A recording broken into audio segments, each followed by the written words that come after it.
Home. Once it meant my father's mansion, but now it's gone. After he was elected president, it meant his vision for our country. But when they took him, they robbed us all of that dream. We need our home back.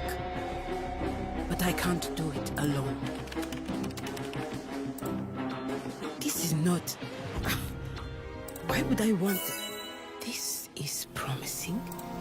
I've heard my father mention them. Good day. We have tracked your location to Grand Chien. How may we be of service? I am Emma Lafontaine. I want my father back. Understandable, Miss Lafontaine. How would this work, exactly?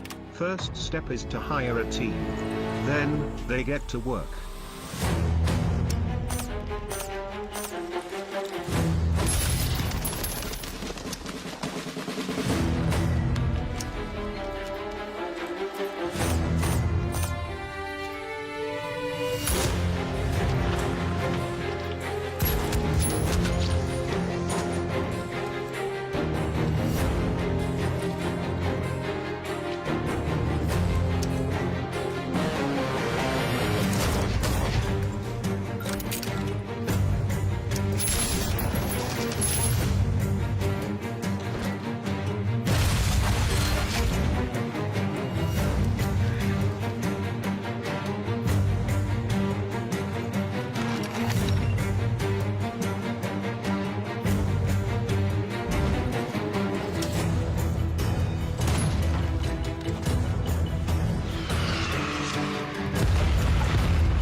Father, I will save you.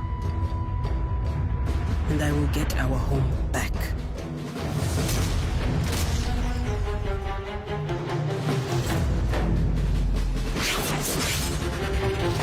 Now, I just need to get the money. So hello everybody, a new Jagged Alliance news has appeared last week in the THQ Nordic and Hemimont Showcase after being quiet about the game since last year. There was a new trailer, 2-minute long trailer, and he's revealed some interesting information. It's been rather short, 2 minutes, but my interest in this game and this fondly remembered franchise has been rekindled, and I'd like to share some thoughts on it. As the game's development, I'm sure, is still grinding away. So they reveal something about the story. It starts as it would in the fictional African nation of Grand Chien, which means big dog, or in more informal terms, something that starts with B in French. There was a coup headed by a mysterious faction called the Legion, and it overthrows the nation's president, who is now presumed missing. It is kind of similarly set up as how it's done in Jagged Alliance 2 with Aruko, but the trailer doesn't really divulge much beyond that. Perhaps it is going to take a bit of backseat to where the action is in the game's tactical layer, and serve more as a vehicle to bring you to a next set of objectives and battle. And here you see shots of various environment, both urban and rural, that is going to be featured in the game, and you get a sense of how expanded verticality and elevation in the buildings and landscape, with areas packed with lots of covers and corners. Of course, red barrels that just scream for tactical combat. And so back to the story, and this is how it is explained as Emma Lafontaine, involved in trying to rescue the president, or trying to find the president, contacts AIM. And of course she types how to save a president in a search engine to get things rolling. Well, I mean, it's just a 2-minute video, so not much is expanded, but in terms of its bluntness, how she goes about doing things, it's like Mario game in terms of how short, matter of fact it is. Anyways, so Emma mentions her father's connection with the mercenary organization as well, and I can't really confirm where there was a Lafontaine in the previous Jagged Alliance entries, but it came up empty in my search for the name in those games. So as mentioned, the game apparently takes place in a Central African country. So you see what it looks like, savannah rolling in front of the mercs, which is probably where most of the fighting will take place, and of course it will be divided up into zones, and how much of this land each zone might cover is anyone's guess, and also whether there will be wildlife hostile to the mercs, such as the bloodcat in Jagged Alliance 2. So here we see a glimpse of the tactical battle so far, and the biggest change from the previous trailer, I guess, is going to be the perspective, as it changes the view from over the shoulder XCOM or Gears of War style to more tactically minded top-down view. And on the left side are the, apparently merc status with health points and AP and a red icon. I guess that means it's aim mode, whether you're looking through the iron sight or through the scope or something like that. There are other curious things here as well, such as the timer. I don't know what it means. And then there's an aim option that's kind of curious in the reticle interface, and that's for free aiming. And the bottom is a row of buttons that will be quite familiar to anyone who played an XCOM game in the last decade, with an option for multiple shooting positions, shooting mode, healing, changing ground and elevation, and so forth. Side enemy, as they are discovered, is listed just above the interface. And I wonder what the passive button here means, which I guess it means that mercs will stay silent and not react when the enemy comes into their view. The enemy might be patrolling, they have a set patrol where they might encounter or see a merc, and then if you're passive, then you're just going to stay hidden.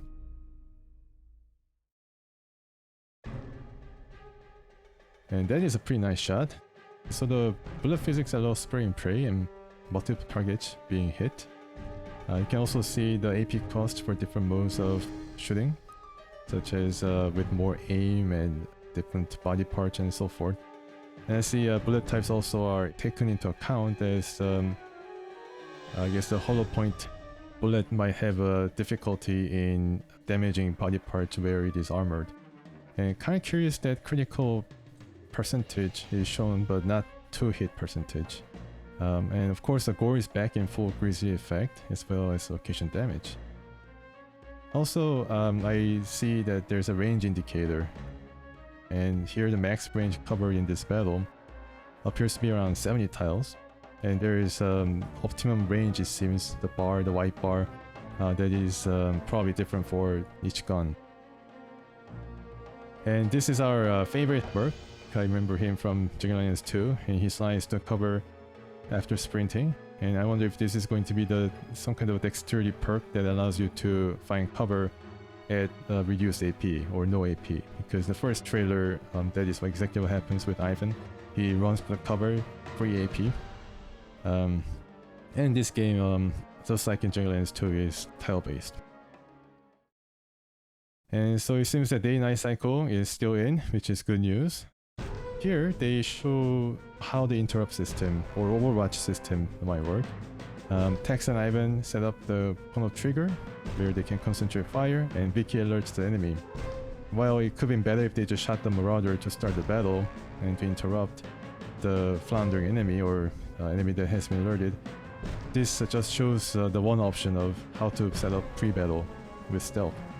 And over the shoulder perspective makes a bit of a return here in showing perhaps a critical shot or successful interrupt. Here it is pretty cool. Yeah, so this is destructive environment, and it is very cool. But not all environment is made equal, as some objects are destroyed, like covers and barrels and stuff like that. But then the decorative foliage, perhaps destroyed cars or something, might not get destroyed. And speaking of grenades, hopefully smoke and stun make it into the game as well. Here's a very important part of the showcase, the inventory screen. And I wonder if you can access inventory that does not take up the full screen, because it might get annoying as you are playing a battle, and if you have to access the inventory, then it takes you out of the game basically.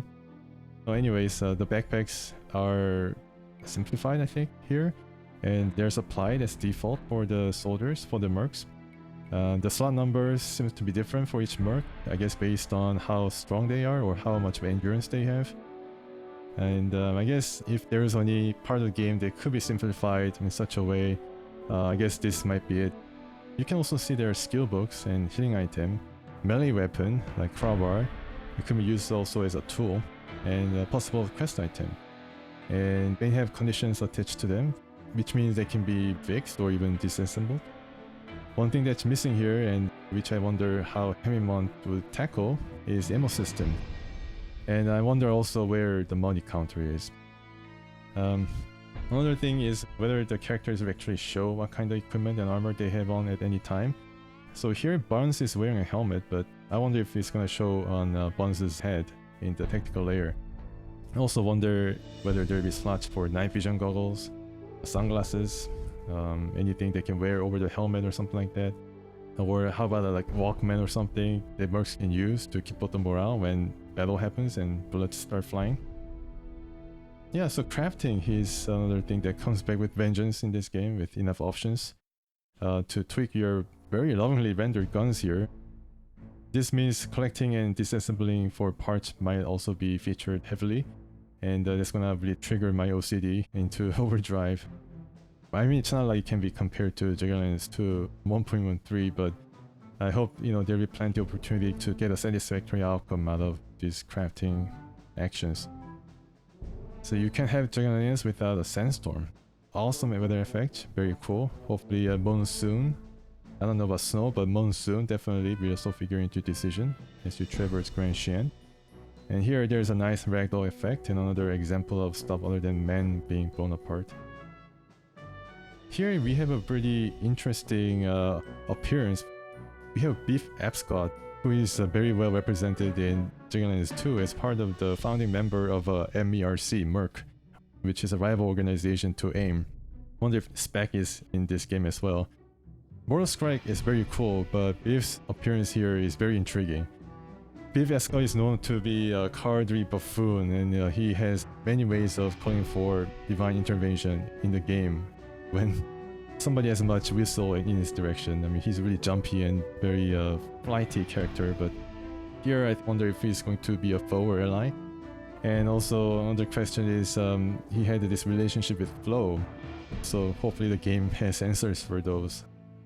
Now that I know this Beef, I wondered about when this game takes place. And if you rewind back to when LaFontaine opens her laptop to contact AIM, the computer has a date on it which says September 2001. And so it's around 10 years after, no, not 10, but maybe 6 or 7 years after Jagged Alliance 2. So definitely some time has passed since the days of mercs, their romp through Aroko. It's kind of interesting that also there's some mercs who had previously joined Merc, now back with AIM, such as Tex here. I wonder how he managed to return to AIM. Here Barry goes for broke as he does his best John Wick impression here.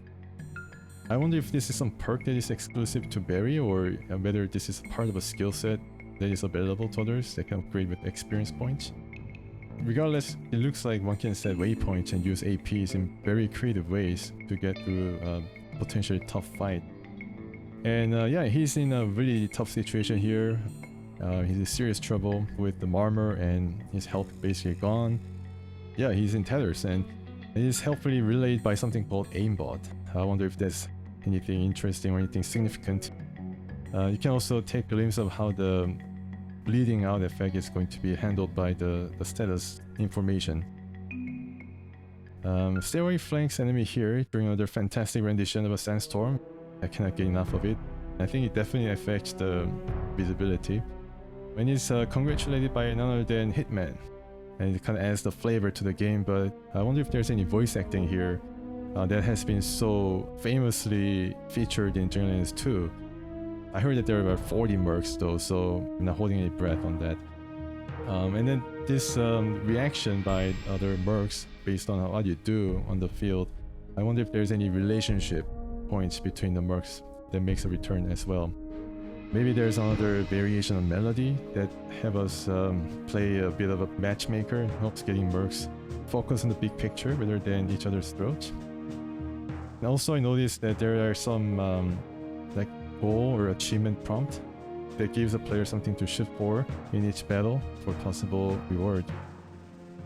So it ends by sending us off into the strategy layer. It's a really nicely designed here, from what I can see. And I count 5 large cities and around 12 tiles with some smaller settlements. There are some areas where it appears to have like diamond quarry or mines. Also, there's empty ports and other interesting installments, maybe airport. And yeah, it's pretty impressive from the first look. It's a bit of a peek rather, but yeah, I mean, I would be also interested in the strategy layer and how Hemimont is able to bring their tropical experience into it. Anyways, so this game seems to be developing very nicely, coming on really nicely. From what it looks like even now, maybe the game is slated for early 2023 or even late 22 release. But they didn't reveal the release date, so time will only tell. And what I like to see next, if there's anything more lined up, is the Merc stat screen.